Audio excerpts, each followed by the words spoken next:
আজ তৈরি করলাম একটি মাছ। কমেন্টে জানাবে এটা কি মাছ, কজনে চেনো এই মাছটা, আর মাছটা কজনে খেয়েছো। যাই হোক, দেখো এই যে মাছটা ছিল, এই মাছটা ভালো করে ধুয়ে পরিষ্কার করে এবারে দিয়ে দিলাম হলুদ আর নুন, সঙ্গে দিলাম একটু লঙ্কা বাটা, আর একটু আদাও দিয়েছি, সেটা আমার স্কিপ করে গেছে, দেখাতে পারছি না তাই। তো যাই হোক, ভালো করে মাছটাকে আমি মেখে নিয়েছি। এদিকে একটা কড়া আমি গরম হতে দিয়েছি, খানিকটা তেল গরম হয়ে গেছে ভালো করে। তো দেখো মাছটা সুন্দর করে মেখে নিয়েছি। যত সুন্দর মাখা হবে ততটা সুন্দর ভাজাও হবে, আর টেস্টও ততটা বেশি হবে। কেননা দেখো কোয়া কোয়া মাছগুলো মধ্যে মশলাগুলো ঢুকবে, নুন হলুদটা। যাই হোক, তো আমি এক এক করে মাছটা খুব সুন্দর করে ভেজে নেব। আর মাছটা থেকে নিজে থেকেও অনেকটা তেল বের হয়। মাছটা গন্ধ ভালো করে পরিষ্কার না করলে অনেক সময় গন্ধ হয়, তো খুব ভালো করে গরম জল দিয়ে ধুয়ে নিতে হবে। তো যাই হোক, আমার মাছটা কিন্তু একটু একটু করে ভাজতে শুরু করেছি। তো এমনি করেই পুরো মাছটাই আমি ভেজে নেব। খানিকটা ভেজে নিয়েছি আর বাকি মাছটা এখন দিয়ে দিলাম। এই মাছটার নাম আমি এখনও বলিনি, যদি কেউ জানো তাহলে বলো।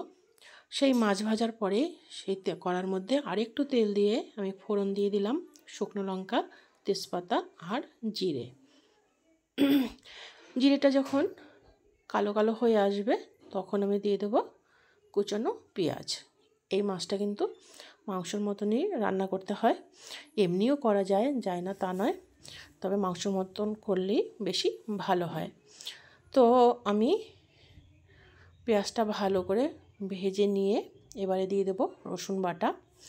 যতক্ষণ না রসুন আর পেঁয়াজের এই কাঁচা গন্ধ বা ভালো করে ভাজা না হবে ততক্ষণ ধরে আমি ভাজবো।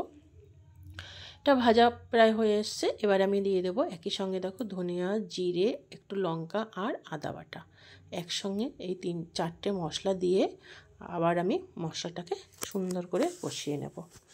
এই বাটিটা ধুয়ে একটু জল দেব, আর সঙ্গে দিয়ে দিলাম হলুদ আর নুন দিয়ে ভালো করে কষিয়ে যখন মশলার গন্ধটা ছেড়ে আসবে, মানে কাঁচা গন্ধটা চলে যাবে, তখন আমি দিয়ে দিলাম এই যে বাটিটা ধুয়ে একটু জল।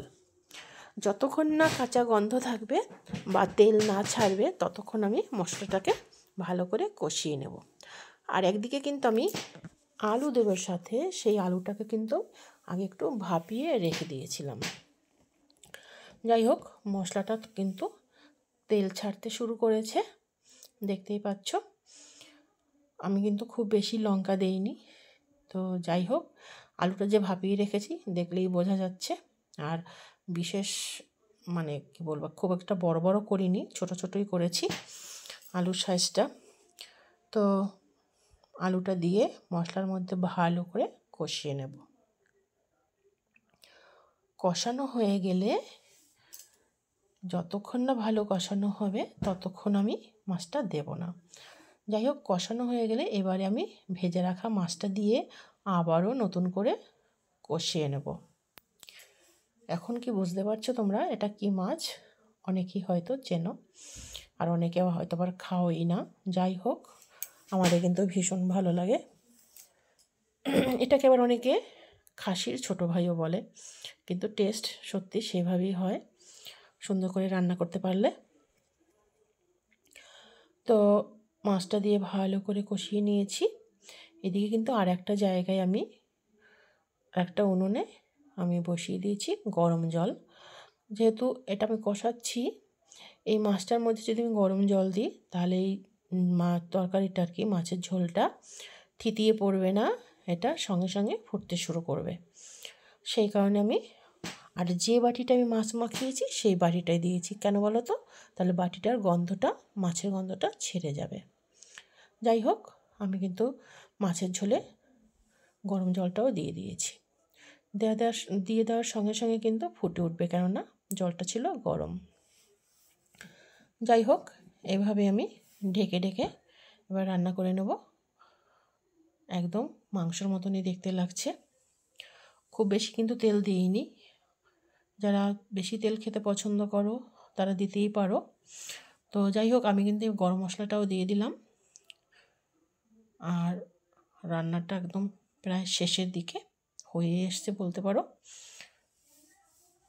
এবার খানিকটা ফুটে উঠলেই হয়ে যাবে। আর বলবো, আমার রান্না যদি তোমাদের ভালো লেগে থাকে আর যদি কোনো নতুন বন্ধু হয়ে থাকো, তাহলে প্লিজ আমার চ্যানেলটিকে সাবস্ক্রাইব করে আমার পাশে থেকো। আর বেশি বেশি লাইক, শেয়ার, কমেন্ট করো। আর ভালো লাগলে তোমরা এমনি করে করে খেও। আর সবাই ভালো থেকো, সুস্থ থেকো। টাটা।